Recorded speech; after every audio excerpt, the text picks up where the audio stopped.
Hello everybody, welcome back. Today as well we have got to another video. In this video I'll show you how you can log out of your Grab account. But before that, please make sure to like our video, subscribe our channel, and yes, without any further delay, let's get started. So for that, simply go ahead, open up your Grab app on your phone. And now once you have logged in as well, this is how the interface is gonna pop up. You're gonna tap on this account option at the bottom right.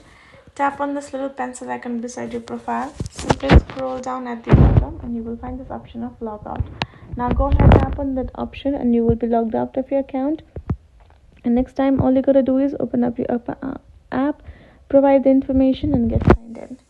So that is basically it, guys. And meanwhile, you can also edit out any of the information if you would like.